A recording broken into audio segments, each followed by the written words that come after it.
The Office of the Parliament celebrates International Women's Day 2022. Gender equality today for a sustainable tomorrow.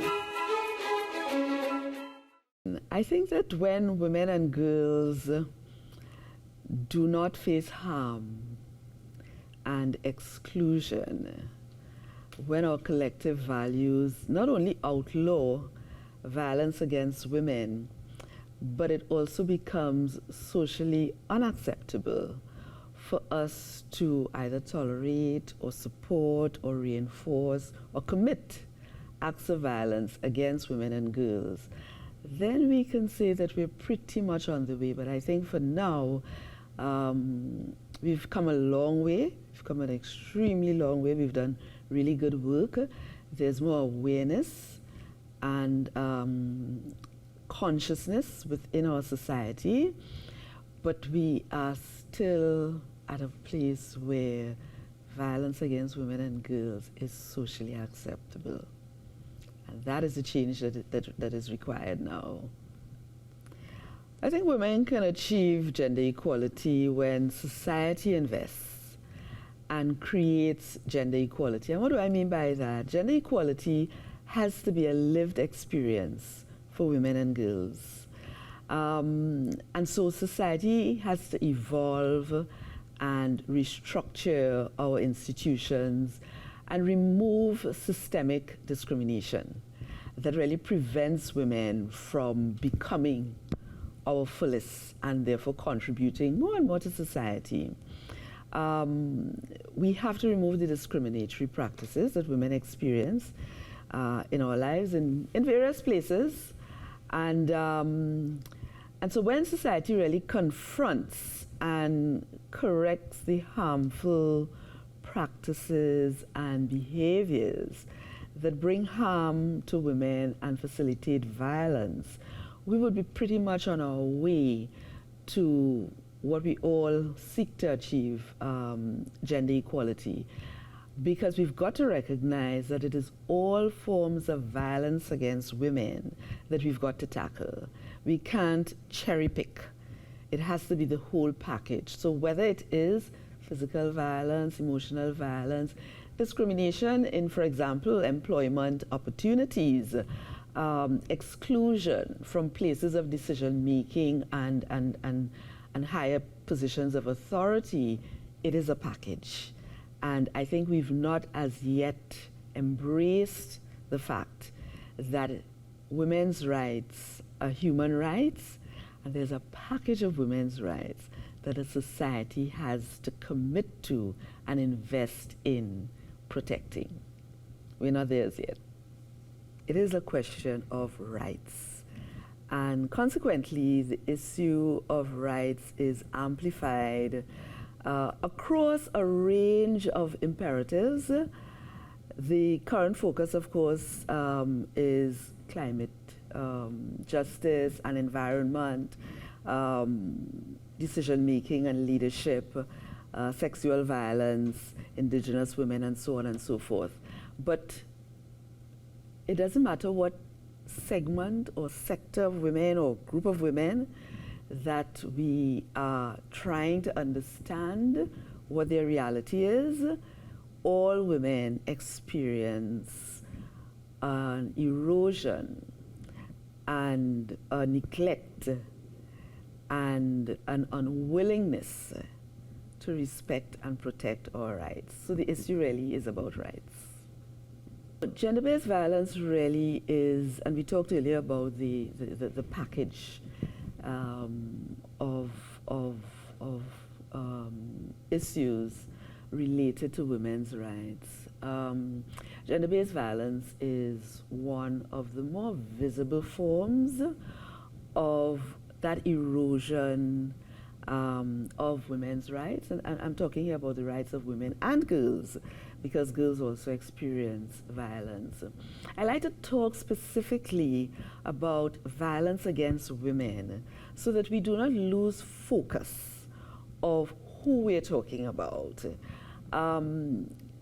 Because I think that very often we tend to want to pass the buck and not deal with the question of how women are disadvantaged in so many ways. And I'll give you an example.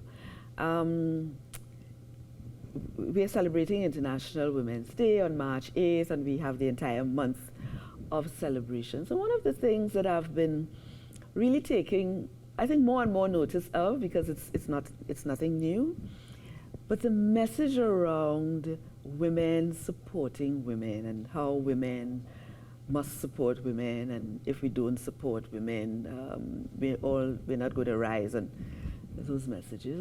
And I think we have to be aware and to be cautioned that we do not want to burden women any further with having to take full responsibility for our disadvantaged circumstances.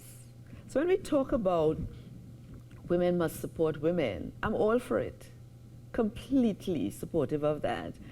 But I want us to be sure that the message is that we support each other, not that we support each other so that we can all suffer together, or because we are all suffering together, but we support each other to take action to end discrimination and violence against women. I think that the messages are a bit different, because we can all be supportive of each other while we wallow in our guilt and shame and pain and all the rest of it. There's a place and a space for that. But there's also a place and a space for us to actively pursue deconstructing the systems and the philosophy that creates the burdens that women experience and the violence that is our lived reality. And that is what, as a society, we have to promote, so that as women bind together to bring an end to the injustice, we have to be able to bind together in the full knowledge that everyone else is with us, is standing with us. We are not alone. Legislation is welcome.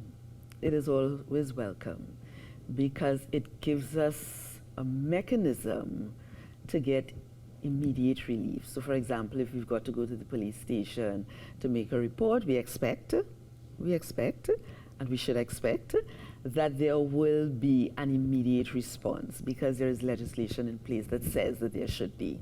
So it's always welcome, but it's never going to be enough until we take stock of the fact that there is a collective, perhaps acknowledgement that women should experience some discomfort in the society. And I suppose some people would talk about religion and culture and different social norms and so on and so forth. But I don't know that as a society, Trinidad and Tobago has come to terms with the fact that women do not have to suffer. It is not a collective understanding. It is not a collective investment. It is not a collective commitment to end violence against women. We have a way, and of course it's not only in Trinidad and Tobago, this is a universal problem. There's a way in which we rationalize certain types of violence against certain types of women, so that women from different socioeconomic classes, for example, experience violence and discrimination differently. We're not all one homogeneous group. And therefore, we've not really come to terms as yet with the fact that all women, all girls, have the right to live a life free of violence. That's the work that has to be done. And my message will be, thank you for all that you do. I salute you. The Office of the Parliament celebrates International Women's Day 2022. Gender equality today for a sustainable tomorrow.